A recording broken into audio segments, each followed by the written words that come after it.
He's Max. I'm Tenna B. This is Tenna Fitzgerald. John Bonus in studio about an hour from now to talk about your surging Minnesota Twins. But right now, Big Bytes. Let's begin out at Shinnecock. And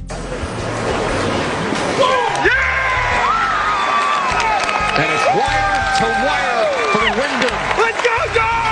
And a second U.S. Open championship.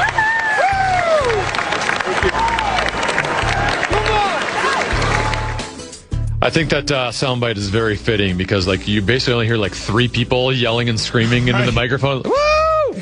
Usually you hear a big, massive roar. This one's just a quiet applause in the background with three people, apparently his family members cheering in the background. I thought worst case scenario was back at the state fair again. The power trip gets more people cheering for him right. than Wyndham Clark. But yeah, Wyndham Clark wins the U.S. Open, his second U.S. Open championship. Shot a 4-under after starting the day at 7-under. That thing got to a one-stroke lead. That's what he ends up winning by over Sam Burns, who had chances at 17 and 18 to get to 4-under, but just barely missed some putts. But, Wyndham Clark, clearly what went well for him is he converted on 66% of his scrambling opportunities. That ranked third in the field over the weekend. Also gained more than 1.5 strokes on the green. So congratulations to Wyndham Clark. Let's move over to the pitch. Now, rehearse move. Dashed! Might still be! The flag is up. Tell you what, he might be okay. The goal scorer was not in offside position. Goal is correct. USA 2, Australia 0. That was the final score. USA 2, Australia 0. USA, even though they still have one game left against Turkey, they are already your group winner because Paraguay beat Turkey by a score of 1-0. So USA, I don't know if they do load management now. Do you rest your starters against Turkey, or do you try to keep them conditioned for the round of 32? I don't know how they approach it in soccer. I don't know the sport well. I think they're gonna run their normal squad, but I know that old Captain America Christian Pulisic, he's hurt right now, so they're not gonna rush him back here. So, did you watch it on Friday? Yeah. So obviously it started at 2:00. So the Tenna Fitzgerald was going on. Saw the first half. Saw the goals. I speed home, hoping to watch a good chunk of the second half. Power outage at home. No, the neighborhood I had no internet, which is hard enough when you have kids. Yeah. They go bonkers when they can't watch their Netflix and they can't stream anything and have to explain, well, the internet's not working. Sorry. Don't have cable, don't have internet. This is what we had to do back in the old days, guys. Yeah. We had to entertain ourselves and find something to come up with. Play with your shadow or something. I didn't get to watch second half. Thankfully, it just stayed at 2-0, and it didn't seem like anything happened. Yeah, you didn't miss a whole lot in that second half. But, man, this World Cup has been so much fun so far. And I'm not a huge soccer guy like that, but just seeing the vibes all around the country. Yeah. You got Japanese people eating Texas barbecue. You got, Brazilians and Scottish people partying with Bostonians over there. I mean, it's Mexicans and Koreans, dancing on each other. It's been a lot of fun. Side note, Minnesota not known for our barbecue, but Dave Sinekin on X the other day posted a picture of his barbecue from some place called Animalis. Someone was just... Have you been there? No, Meat Sauce was just talking about it this morning on the because he posted it too. Yeah. I've never heard of it. I saw that and I'm like, I have to go. I've never heard of that place. I need to be there because when I've gone to Dallas for some golf trips and stuff, that's what you get down there. You get a big tray of just a variety of different meats. I don't want just one meat. I need 6 different types of meat on my tray, and I'm going to eat it all. 100%. And I will be going there because there's not a single restaurant in the Twin Cities that I won't be going to this summer. I will join you there at Animales. Let's go. We'll do a lunch before the show, the next Tenna Fitzgerald. Where was I going with? Soccer. We did have some other games yesterday. The one game I did see was Spain 4-0 over Saudi Arabia. Yeah. That was the most lopsided soccer match I've ever seen in my life. Saudi Arabia could not get the ball across midfield. Just belt to butt whooping from Spain after they drew with Cape Verde. That's my squad. I like Cape Verde. Awesome, man. Because they tied again yesterday. You would have thought I was born and raised in Cape Verde the way that I've been rooting for them. They tied Spain. And then they just tied Uruguay yesterday. So and now I think they're facing the team in their pool that is right now in last. Yeah, so I think they can pull off a win. They're advancing. Yeah, they got Saudi Arabia. Yeah. So that's my second team. I'm cheering for USA number 1. Yeah. Cape Verde. I couldn't tell you where it is. But I'm cheering for Cape Verde number 2. It's so much fun, man. And all these African teams, I think a lot of people looked at them as underdogs coming in, but they've been showing up and showing out. Belgium, Iran, 0-0 tie yesterday. Egypt beat New Zealand by a score of 3-1. And I thought I saw, Argentina. Guess who scored for Argentina? Lionel Messi has put the ball in the net. So Argentina leads Austria 1-0 there at the half there. All-time World Cup goal leader now. I think he has 17 goals across all of his World Cup. That's pretty good. Big Bytes. Twins win again. Try to overthink the game. That one's through, and Minnesota has tied it in the 7th. Bell on his way to third. Throw there, gets away.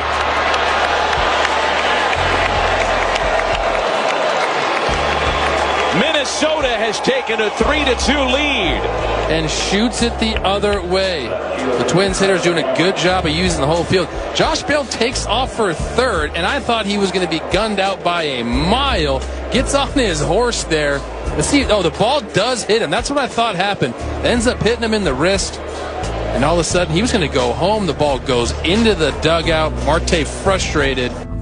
Max, I'm watching a lot of 9 and 11-year-old baseball because both my boys. So the way we got the eventual game-winning run last night reminded me of 9 and 11-year-old baseball. Just trying to throw the guy out at third, hits the butt of the runner, goes past, he scores. That's how they score all their runs at that age.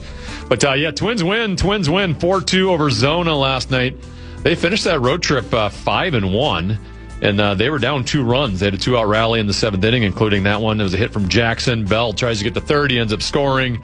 They take the lead, and they had 4 relievers combined to toss 4 scoreless innings without giving up a run. And that was one night after they had 16 runs and 20 hits Saturday night against Arizona. So all of a sudden, your Minnesota Twins, just a game out of a wild card spot. Let's go. In the American League. Do you believe? And the reward is the Dodgers.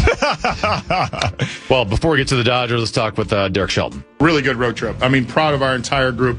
We did a lot of things. I would say if you're talking about a culmination of a road trip, this is a total team road trip with everybody that contributed. Versatility is something that's really important to us, and we've talked about over the last, probably 3 to 4 weeks that there's only one guy on this team that plays one spot, and that's Buck, and he plays it at a level that's, different than everybody else. But just proud of the way our guys handle it. As you mentioned, Max, we get the LA Dodgers 3-game series tonight at Target Field, which funny. Some of the concessions are going on strike tonight. Did you hear about that? Ooh, no. They've picked a smart time to go on strike. They're like, let's pick the Dodgers home game where we might actually fill up the stadium a little bit. That's going to be the one we miss out on. Right. And you don't really feel it when there's 17 people in Target Field to watch the Chicago White Sox, but Dodgers series, they're going to feel that there down at Target Field. I might have to talk about it with John Bonus, but I'm very fascinated by the concession strike. Sounds like they're all getting minimum wage.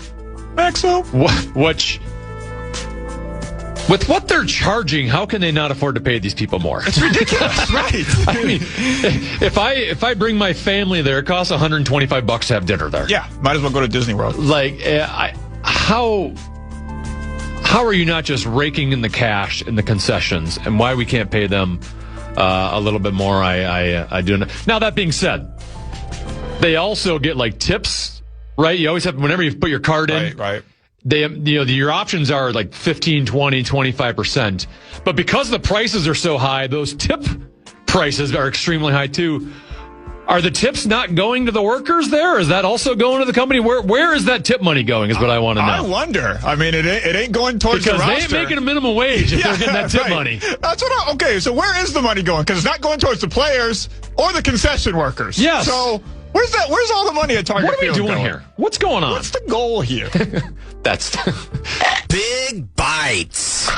The Lynx actually lost. Knows how to perform in the clutch. Minnesota has to go the full length of the floor with 3 seconds left. Down by 5. Here's Williams rising and firing. And Minnesota will see its 3-game win streak come to a close.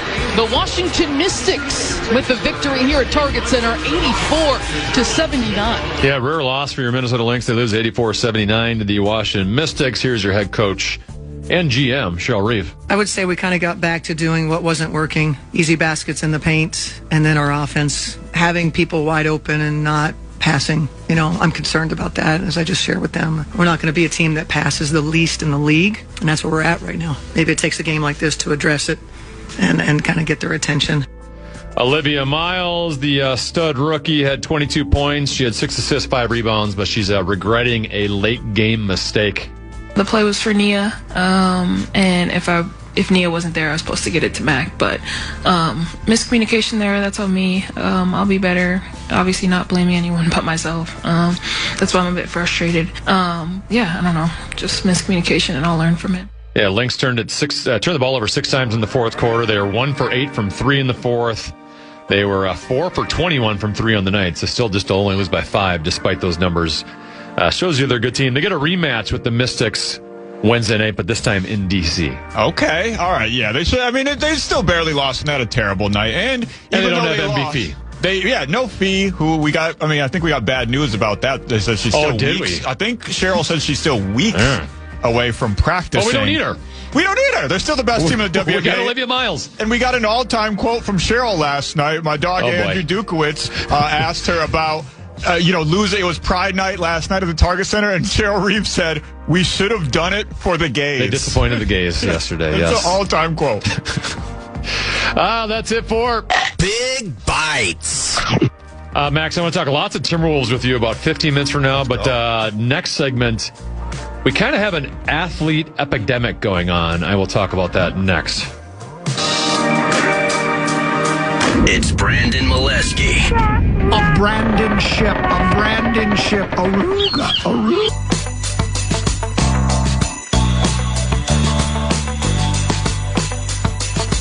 The Guess Who are set to take the stage at the new Mystic Lake Amphitheater this Thursday, and we've got your tickets in. Send us a talkback using the iHeartRadio app and give us your 3 songs you need to hear live from the Guess Who this Thursday for your shot at tickets.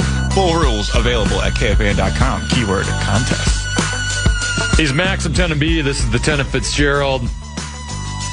Max, we've had quite the trend going on with some athletes and former athletes now. And it just keeps getting worse and worse. I keep expecting it to end at some point, and it just keeps. We have an epidemic on our hands. And that would be athletes who make millions and millions of dollars complaining about it's not as much money as you think it is. And I was trying to think of all the times this has happened over the years, because we document a lot of these for the Preposterous Statement tournament. Right. And maybe I missed some here, but it began with Chris Carter. Guy talks about, I got $30 million. You're 30 years old. You think that's enough to get you to the grave? There's all kind of horrible stories of athletes being broke, fool. That ain't no whole bunch of money in the real world. $30 million ain't going to get you to the grave. It's not a lot of money in the real world. It's ridiculous. Preposterous Statement tournament champion Chris Carter. And then we had Draymond Green, Golden State Warriors, say this 2 years ago. The fines, to me, don't make sense. You know, when you talk about as hard as we work to accumulate wealth, coming from situations that most people never make it out, and then you get fined the way we get fined, it's actually not set up for us to be wealthy after we're done playing. How much does Draymond make a year? At least. I mean, he's a $30 million player, isn't he? At least. And it's also, Draymond, you wouldn't get fined if you weren't treating the basketball court like it was a WWE wrestling ring. Yes. Night in and night out. So, Chris Carter said it, the Draymond Green said, like, this fad's going to end, right? They're going to see all the pushback they're getting from your average, actual, hardworking human beings, and they'll stop. But then, Odell Beckham Jr. had to jump in the mix. I always explain this to people, like, bro, you give somebody a 5-year, $100 million contract, right? What is it really? It's 5 years for 60. You're getting taxed. Do the math. That's 12 a year, that you have to spend, use, save, invest.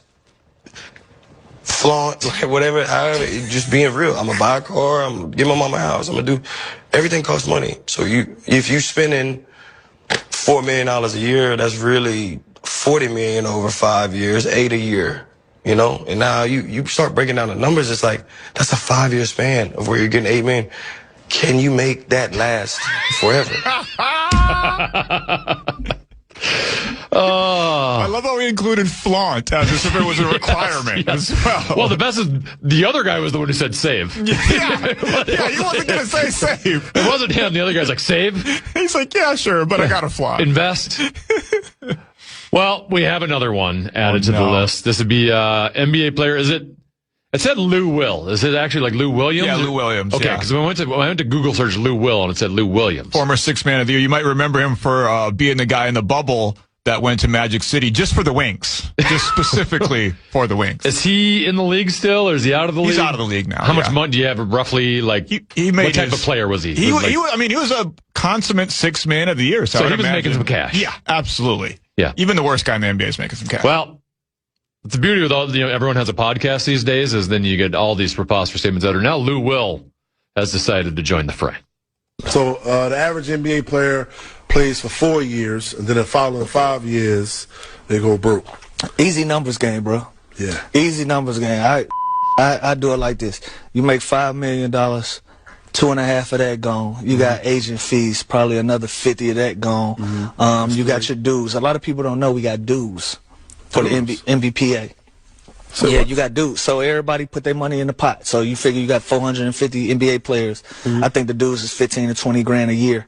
Everybody put it in the pot. That's how we able to get our health care and all of that type of Know that. Yeah, you got dues. Then you got your personal staff. Right. So I'm talking about just the staff of financial advisor is probably 1%. Agent at a high number is gonna get 4%. Right. But you can negotiate from 1 to 4. Okay. So before you look up, you probably at 1.5 million off of 5 with nothing. Damn. And these Benzes that we keep talking about in these mansions and these girlfriends and these Chanel bags. Before you know it, you not a millionaire no more. Right. You a high thousandaire. On paper, you can tell I'm a millionaire. Right. In real life, a lot of that pie gone. Oh, gosh. And they're saying this with zero hint of irony or self-awareness whatsoever. Again, naming all Chanel bags like it's a requirement. It is. I mean, there's so many elements of what he said that I want to break down. The first part where he starts talking about the dues. Like, yeah, we got to pay dues, $15,000 to $20,000. You want to get your health care. I'm like, every single one of us gets money taken out of our checks for health care, right? Yeah. Right? You're not this isn't some special NBA dues that you're the only one who gets money taken out for health care. We all do. And then we still don't get it paid for when I go to... Right. I still got to pay more once I go to the doctor. So that, like the lack of awareness of where the dues is going. My favorite part is he starts talking about all the different people you got to pay, right? And he mentions financial advisor. 1% of yours is going to financial advisor. Do you understand that the financial advisor is there to have your money make more money? Right. That is the purpose. You are not being forced to hire a financial advisor. That is a choice because you know what the easiest way to make money is, Max? To have money. Yeah. Your money makes more money. The problem is it's hard to get the money to begin with. Once you get the money, it's a lot easier to make more money. So all you have to do is say, financial advisor, I'll pay you 1%. Now go ahead and make me a boatload of cash. And then they're going to tell you, hey, we should invest this money in this. Let's put the money in this. We're going to do this portfolio. Stock market here. Let's invest in some real estate. And you are going to make immensely more money. That's the whole purpose of giving your money to a financial advisor. Yeah, he's acting like the guy's just doing nothing, just like staring at his bank account all day, reloading the Wells Fargo page. If you're even in a position to have a financial advisor, you're way more well off than most of us out here. Because you know who my financial advisor is? Me! And I don't get 1%. Get yourself 1%. Right. And that's just as you mentioned earlier, the complete lack of awareness of, do you not understand the amount of people that are going to be listening to this that are nowhere near the hemisphere that you are in financially. Right. Like for you, that $5 million a year, which by the way, 1 year. Now I get not every NBA player is having a 12, 15 year career. But if you can throw out a couple of years of $5 million, it ain't just $5 million anymore. Now it's $20 million. So even if you had that 1.5 a year taken out, you're still making a good chunk of change that you can go to the grave with. And just I even had people like, I was making fun of it on Twitter, and people coming defending. You're telling me when you were 21, if someone would have given you $5 million and you're around a bunch of people with a bunch of money, you wouldn't have lost it? No, I wouldn't.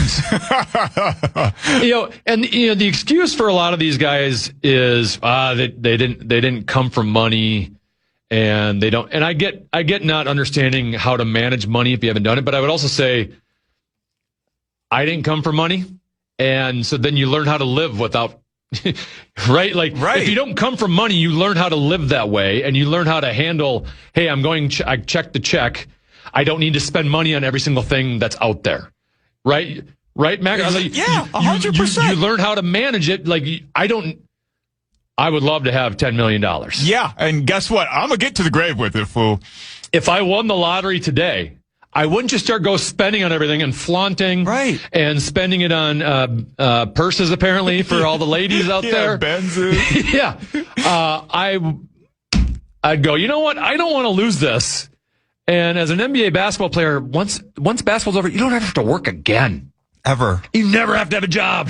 You be 35 years old and you don't have to do anything for the rest of your life. Right. That's how I would set myself up. I don't want to go work. I want to go eat at Animales. Yeah, that's what I want to do. Exactly. It's so ridiculous. And you don't have to change how you were living before. Yeah, sure. Can you splurge a little bit more? Sure. No. But it's not like you're the coach of your team, Roger Goodell or whoever, Adam Silver, is not making you go make it rain at the Voo in order to keep your job, okay? You don't have to forget where you came from just because you got more money. Not coming from money is not an excuse, because I saw the complete antithesis of this was Marshawn Lynch talking about it over the weekend. He's and the opposite. saying he hasn't touched pretty much any of the money that he's made in the NFL because he just only uses his endorsement money. And he uses his money wisely. Never touched his player salary. That's insane. Now, everyone's not in the same endorsement category as a Marshawn Lynch. Right, exactly. I get it. But a good example of it's just someone who's very responsible and doesn't need to go out and spend his money on all the ladies out there. So no bad. Just reduce, instead of 10 women, just reduce it to 8. There's your money saving. I just love the financial advisor. That guy's literally getting paid to tell you what to do with your money so that you don't run out of money. Right. And they're talking about the agent. That guy's securing you the money. Yes. It's ridiculous, man. All right. Next segment, a lot of Wolves and NBA stuff going on. Giannis rumors. Who the Wolves should go after? We're going to get Max's opinion on that next, right here on the 10 of Fitzgerald. Score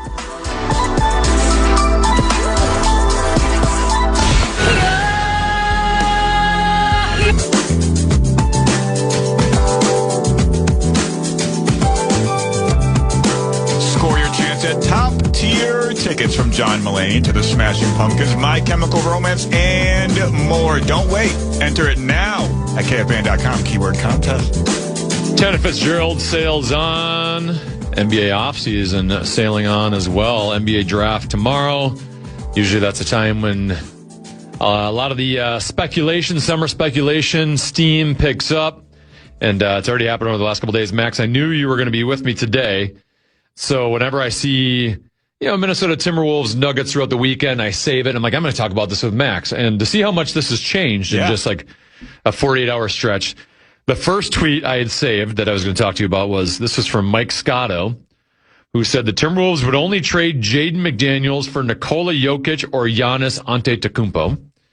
Then the second tweet from Ramona Shelburne of ESPN, she said the 3 teams in the mix for Giannis are the Miami Heat, Boston Celtics, and Minnesota Timberwolves. And then today, Shams Charania reported that Celtics and Heat are finalists for Giannis, and the trade is likely to come before the NBA draft, which starts tomorrow night. So I went from, we got some Giannis team with the Wolves to, it looks like we might be out. Yeah. That could still change. We got time. 100%. But it sounds like that's kind of that's what we've been trending towards for the last couple of weeks. That's why a lot of people saw it coming when this steam picked up during the trade deadline. A lot of people said, listen, if they don't get him now, they're probably not going to get him during the offseason because other teams can enter the mix and have, a little bit better offers. If you're offering Jaylen Brown, a MVP caliber player, I mean, maybe not the MVP, but a guy that gets mentioned in those kind of talks. And then obviously the Heat, you're going to get a haul. It kind of just depends on what the Milwaukee Bucks want. And it sounded like they wanted everything plus true love from the Minnesota Timberwolves. And you can't have Naz Reid, Jaden McDaniels, a couple of bench players and multiple picks. That's just, you're going to gut the entire roster. It would be awesome to have Giannis Antetokounmpo, but at this point also, I know it has nothing to do with himself, but I'm just sick of him at this point. I'm sick of hearing this name. I'm sick of, I saw Shams tweet the other day, Giannis expects to be traded in the next 48 hours. He's been expected to be traded in the next 48 hours for the last 48 years, it feels like. I'm tired of it. Just go to the Heat, lose on the beach, and have a good time with Bam Adebayo. Do you not like him? No, I like Giannis a lot. Okay. He's a great player. I think when he's healthy and you're a little overexposed to him. I'm a little over just this whole He's saga. like what meat sauce is for Jason Kelce. Yeah, and I 100% agree with my dog sauce. Totally sick of Jason Kelce. Get him off my screen. Travis Kelce as well. But I'm just a little, it's too much exposure with Giannis. But when he's healthy, man, he's arguably the best two-way player in the game today. So what package could the Wolves give up that you'd be willing to give up, right? I mean, the name that keeps getting brought up is Jaden McDaniels, whether the Wolves are willing to part with someone like him. Yeah. Obviously, to get Giannis, you're going to have to trade 3 players and 2 draft picks, right? We don't have enough draft picks to just do it on draft picks alone. And at that point, can you make it work with just Anthony Edwards and Giannis and then a whole lot of nothing on top of that with what you're going to have to get rid of? Would you have any interest in Giannis, or I guess it would depend on maybe the package? I definitely have interest in Giannis, but I don't want to give up. I would go either Naz or Jaden. I wouldn't want to give up both, and I've kind of, with that report there. So you would give up Jaden as part of the package for him? If it's Giannis, only because that's the only real equivalent, and you're getting obviously a way higher offensive upside as well, because Jaden McDaniels, I mean, Rudy Gobert is the defensive kind of, floor of this team, but Jaden McDaniels is our primary defender on some of the best night in and night out. He's the guy that's guarding the best players in the NBA. Rudy Gobert is kind of your fail safe, the guy that's protecting the rim when all else goes wrong. But Jaden McDaniels is the guy that's stepping up, guarding each team's best player night in and night out. It's hard to replace a guy like that, and he still has a lot of room to grow when he becomes. We've seen in the Denver Nuggets series when he is more integral part of the offense, he has a really high offensive upside. The problem is with this Timberwolves team, their Achilles heel for the last several years has been that the ball gets too sticky. We got 4 guys out there watching Anthony Edwards play the game, just like me and you were watching Anthony Edwards play the game. The thought is maybe if the Wolves get a true point guard, a true blue point guard that's going to move the ball around a little bit more, that Jaden McDaniels grows offensively and becomes a more consistent fixture with this Minnesota Timberwolves offense. But if you give him up, then you got to get a defensive equivalent in return. And Giannis, I mean, he's the best two-way player in the league when he's healthy. And I think part of he hasn't been healthy in a couple of years now, but I think last year was more so the Bucks shutting him down for a day like today or tomorrow when he eventually does get traded. So that's the only way I'm going to give Jaden McDaniels up. Or randomly Jokic, who was mentioned in that tweet. Listen, I love Jaden McDaniels. Yeah, let's do that one. Yeah, I'll get my license and drive Jaden McDaniels to Denver myself if we're going to get Nikola Jokic back. But they ain't trading him to a division rival inside your own conference. That ain't going to happen. No, probably. Especially those two teams hate each other. Yeah, absolutely not. Like you get zero shot at that. I highly doubt that, but it is intriguing that was randomly mentioned. But otherwise, I say, no on trading Jaden McDaniels. But if you have to give up, I mean, listen, Julius Randle is probably going to be gone no matter what. Rudy Gobert is probably going to get dealt in one of these packages no matter what. But if it's Naz Reid, who I mean, we all love Naz Reid. He's a fan favorite here around town. If you got to give up Naz Reid and a couple bench players and then possibly some picks for one of the best players, like when he's healthy, a top 5 player in the league, and you pair him up with Anthony Edwards, who arguably is a top 5 player in the league, if not top 10 for sure, then you kind of almost have the modern day equivalent of a Kobe and Shaq kind of pairing. And I feel like you got to take that big swing, especially while Anthony Edwards is in this window right now. So my question for you then is, do you need to take a big swing? I think I brought this up on the 10 of Fitzgerald on Friday. I think because of the manner in which they lost to San Antonio, and the Spurs were clearly the better team, and then the Spurs end up losing to someone else. And I've seen this with the Wild too, where like because you lose a series and you didn't fare too well, people think you're really far away from a championship. And I am not convinced the Wolves are that far away from a championship. They went to 2 Western Conference Finals the 2 years before, and in this year, let's face it, the injuries hurt. Yeah. I mean, Dante DiVincenzo, if you're going to beat the San Antonio Spurs with the way they were defending Anthony Edwards, you need someone who can hit open threes. He was your best. And he was playing well up until the point he got hurt. Yeah, really well. And then on top of that, your star player, arguably a top 5 player in the league, Anthony Edwards, had 0 explosiveness, was playing hurt, right? Now, you can't always assume every single playoff series you're going to be in that you're going to have full health. I get that.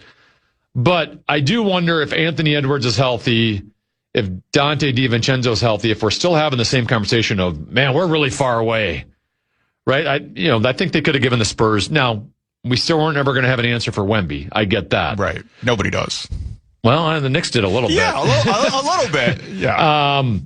But I do think offensively we would have been much more efficient if those two had been healthy and might have been able to win some of those games. I'm just not convinced if you just stayed with the same team you had, I think you could be a contender again next year. What are your thoughts? Or do you think they're far away? I agree with you. I don't think they're that far away. And I was just talking about it with Double T and Dave over the weekend on In the Zone. If you look at it's a stat that we keep seeing over and over again. Last 8 years, 8 different champions in the NBA. Not a single one of those 8 teams is what we would call a quote-unquote super team. We are firmly out of that era now for almost a decade. The Denver Nuggets, not a super team. Boston Celtics, Oklahoma City Thunder. And as the years go on, we're seeing it more and more, specifically with the Thunder and with the Knicks over the last couple of years. It's not about just having 2 guys anymore, my 2 superstars against your 2 superstars. It's about having a complete team. You're going to need the Knicks don't win the championship. Of course, they don't win the championship without Jalen Brunson, Karl Anthony Towns. They're big stars, but they also don't win without Grand Theft Alvarado, Jose Alvarado, without Landry Shamet, without Deuce. So it's like you have to have a consistent roster of guys and a deep roster of guys, and that's what cautions me against going all in for a guy like Giannis. And yeah, you're right. They've won playoff series in the last 3-4 years now. They're a couple injuries away from, and we still went 6 with the San Antonio Spurs, and who knows how we would have fared against Oklahoma City Thunder. So I am more for moves like a Derek White right now, where it's not as splashy, it's not as fun, and I think also part of it, we're kind of addicted to the big swings now. That's what Tim Connolly does. We're like gamblers now. We saw the 777 come across the screen. We want to see it come across the screen again. And we all play too many video games, like me and Sass. We turn the trade logic off, and you just get all the 99 overall players. But so it's not as fun to get a Derek White style player, but as you got to there's still moves to be made. I still think that Julius Randle is going to find a new home, and I still think there's questions about. I was going to say, Julius Randle and Gobert are the two. Yeah, those are the 2 obvious ones to possibly move there. So there's going to be moves to be made, but they might not be the splashiest moves. But I don't think they're that far away, and I wouldn't want to gut this roster that has a lot of upside, a lot of potential, and some young guys we still don't really know how far that they can go and what their ceiling is. Well, and people, I think, look at other teams and how they're built, and you go, Wemby and all those young guys in San Antonio, they're going to be good for the next 10 years. Foul Baiter and the rest of the OKC Thunder, they're all young. They're going to be good for quite some time. And we're already seeing in OKC the financial issues you're going to have, right? I mean, the beauty of the NBA now is they've changed the structures of these contracts where it is harder to be dynasty-like for in a long period of time, because eventually you're going to hit second apron and it's going to cost too much. Thunder had to make a trade earlier today where they had to send Aaron Wiggins. They sent him to Atlanta, right? So you start to lose some of those pieces where you're not going to have the same depth you once would. San Antonio is going to run into some, right? Wemby at some point is going to be making he'll be like the first $100 million a year player in the NBA. I think they already said he's going to sign something worth over $300 million. He'll make some astronomical part, and then they have some other good young guys, and eventually not all of them are going to be able to stay there. So, and the Wolves, while Rudy Gobert is not getting any younger, Julius Randle's up there in age a little bit. Their core guys, Ant, Jade McDaniels, Naz Reid, still pretty young. Yeah. So they still have a good young core that you can build some chemistry with. So, not saying I'm not willing to tinker and make some changes. I have some concerns about the way Julius Randle played in the playoffs. 100%. Rudy Gobert went from that Denver series looking like the MVP, shutting down Jokic, which I never saw coming, and then he looked completely helpless against San Antonio. You couldn't even have him on the floor. And because of the contract Rudy is making, I just, as good as he is defensively, I don't know if he can ever play up to making that much money on your team. No, and obviously he's been great. We saw the stats last year. They're top 10 defense with Rudy on the floor, bottom 10 defense with Rudy off the floor. But almost every other team in the NBA has that sort of modern day stretch big that you can involve in more pick and rolls. That's more of a threat and can spread the floor a little bit more of a threat from outside the paint, which, no offense to Rudy Gobert, he's not even a threat inside the paint. He's just basically a non-factor offensively, and we've seen that be, something that holds the Wolves down again and again and again. As good as he is defensively, it's an offensive first league these days. And yeah, he's making a lot of money, and you have to imagine, I know I've been saying this for the last couple of years, that eventually he's going to fall off a cliff, but it's going to happen eventually. Age catches up with us all. So I think right now he kind of got some respect back around the league throughout this playoff run and just throughout his run here with the Timberwolves in general. Get some value while you can to get other pieces to put around Anthony Edwards, Naz Reid, and Jade McDaniels while you can still afford these guys. And Julius Randle, I think at this point might just be, no matter what you get back for him, might just be addition by subtraction, just because it seems like, in the exit interviews, everybody's saying moodiness. And all of us who are not insiders, me and you ain't Johnny Krasinski, and we all knew exactly who they were talking about. And nobody really came out and said, no, we didn't see any reports like, no, it wasn't about Julius Randle. We all knew that they were talking about Julius Randle. So the vibes were just kind of bad. And I think in the closeout game that they had in the playoffs against San Antonio, he had like 3 points, and he's supposed to be your second best player. He's supposed to be the Robin to Ant's Batman. It just doesn't work like that. And this has kind of been the Julius Randle experience. In New York, he had those years where he looked awesome, and then all of a sudden there's a steep decline. New Orleans, kind of the same thing. LA, kind of the same thing. This is the quintessential Julius Randle experience. So we have no reason to believe that it's going to get better next year. So it might just be addition by subtraction. So he'll go somewhere else, then he'll have a good year. Yeah. And then he'll fall apart the next year. Right. And their fan base will go, well, why didn't the Timberwolves like Julius Randle? And blah, blah, blah. It's exactly like we did last year. Like, oh, the Knicks let this guy go. And then all of a sudden. We thought we had a steal in that deal. Remember that? And now it looks like this year, the guy that we actually really needed in the playoff run was Karl Anthony Towns, ironically. Why can't moodiness work, by the way, though? It works for the fan. This is like one of the most successful radio stations in all of the country, filled with moody on-air talents. And I'm including myself in that one, by the way. All right. Lots of people saying Timberwolves need a point guard, so I want to throw out a couple names towards you. Mm-hmm. I know you already threw out Derek White, and we can get back to him, but Kyrie Irving, would he be a good fit? Would you have interest? And what would you be willing to give up to get Kyrie? I think he'd be a great fit. Kyrie Irving, I mean, not only is obviously he's one of the most skilled players that we've ever seen in NBA history. We've been on the receiving end of Kyrie's skills in that Dallas Mavericks series, and that shows he's still got it. Obviously, injuries are a concern, but almost everybody that we're going to mention in this segment, Giannis injuries are a concern. Kyrie injuries are a concern. I'm sure John Morant is going to come up. Injuries are a concern with pretty much everybody. That's the modern NBA now at this point. Dante DiVincenzo played in every and single... his live Instagram's a concern. Yeah, definitely a concern. And Kyrie maybe just not being asked any non-basketball questions. That should be about the flat earth. Yeah, exactly. That's a concern there as well. But I think it's a phrase that gets thrown around a lot, three-level scorer. But Kyrie is the true definition of a 3-level scorer. He's one of the best finishers in the paint at his position that we've ever seen in the NBA. Obviously, he's got a deadly 3-point shot, and his mid-range game is just crispy and clean. It's so fresh and so clean, like Outcast, yes. Andre 3K, and Big Boy.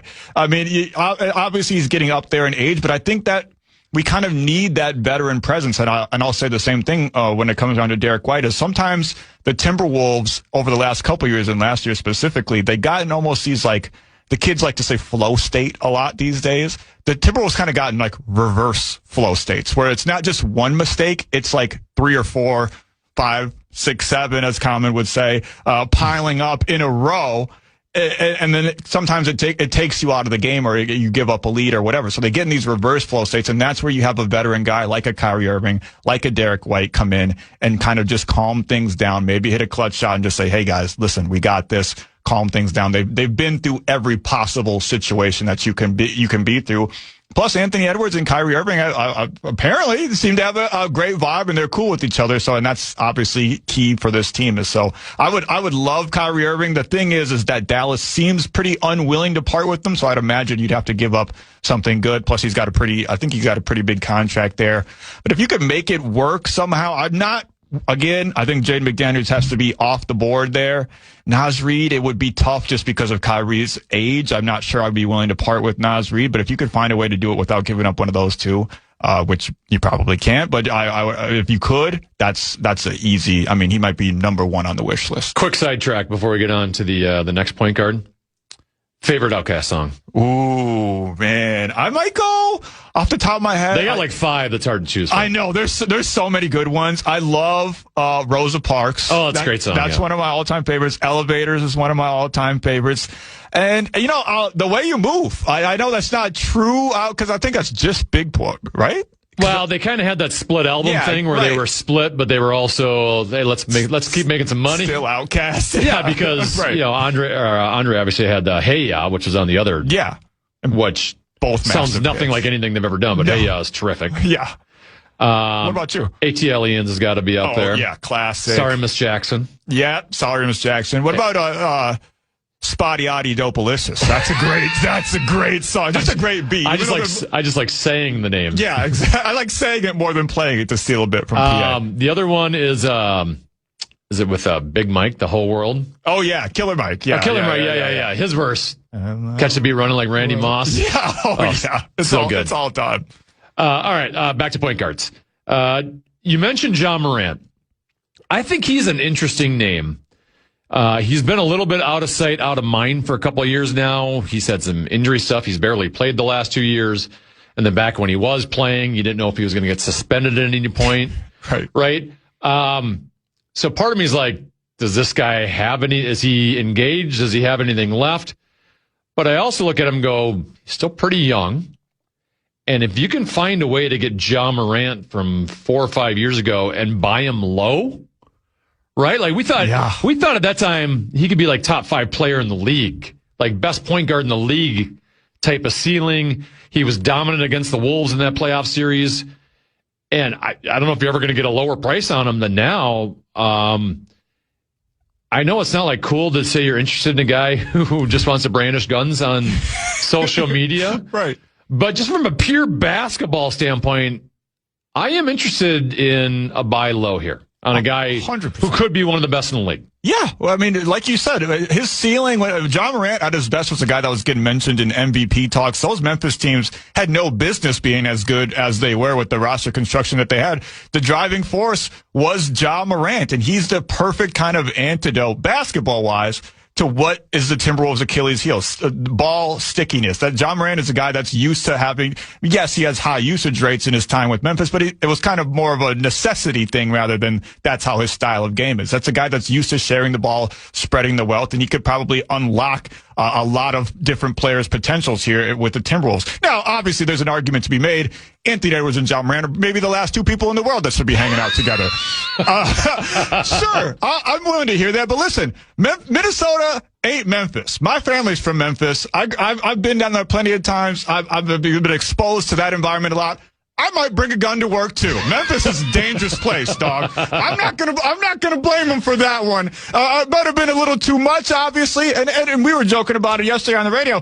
Hey, Grand Theft Auto 6 is coming out. Maybe someone should just show John Morant, hey, you can do this virtually. You don't have to do this in real life. Grand Theft Auto 6, great for John Morant, maybe bad for Kyler Murray. But that's a different I'm not story. even concerned that he did it the first time. It's learn your lesson. Right. Like, let's make better decisions. Exactly. And then you go and do it a second time after you got criticized. And then you're going to do the celebrations and everything, and the grenade and the rocket launcher and everything. It was a little over the top. This would be a culture shock for him, I think, up here. Yeah, absolutely. Like, maybe just buy him a PS5 and Nintendo Switch 2 and buy him a Nickelodeon Universe Pass or something like that. And like you said, I think I've never been to Memphis. It's what the narrative on Memphis is accurate? Yeah. Okay. Yeah, it's a great city, great people, but man, it's hard to grow up there. It's hard. Okay. It's a hard-nosed town. It's a hard knock life. Yeah, absolutely. It's a hard knock life. We're Danny and Jay-Z. So I don't blame John Morant for that one, living in Memphis, but Minnesota ain't Memphis, and I think he could be a great fit. And like you said, I would imagine out of all the guys that we're talking about, the price might be the lowest for John Morant. I think the Grizzlies would give him away in a garage sale at this point. Let's do it. Sham Sarnia, by the way, just tweeted, Trae Young intends to sign a 4-year, approximately $212 million deal to stay with the Washington Wizards with a player option in year 4. Source tell ESPN. The 4-time NBA All-Star declined his $49 million player option for a long-term commitment ahead of free agency. So 4 years, $212 million for Trae Young. Now, Trae, that money's not going to get you to the grave. Your financial advisor's going to get a piece of that. Your agent's going to get a piece of that. Your 8 girlfriends. Taxes. You got to pay dues. Right. I mean, I don't think people understand that $212 million is not going to last like they think that it is. I mean, that's why he declined the option, is because he saw the price of those Chanel bags. He's like, listen, I need a couple more M's on that. You could buy Chanel at that point. All right, let's talk a little Minnesota Twins. John Bonus from TwinsDaily.com and the Gleeman and the Geek podcast. He's in studio for the next hour. If you want to text some questions, you can text us at 64686. You can also email us, booth@KFAN.com. By the way, it's the Bradshaw and Bryant KFAN text line, 64686. Maybe we'll take some talkbacks as well. That's on the iHeartRadio app. You just go to KFAN. Right next to the play button, there's a microphone. You have no more than 30 seconds to leave a question or a comment for John Bonus and the Minnesota Twins. Next, right here on the 10 of Fitzgerald.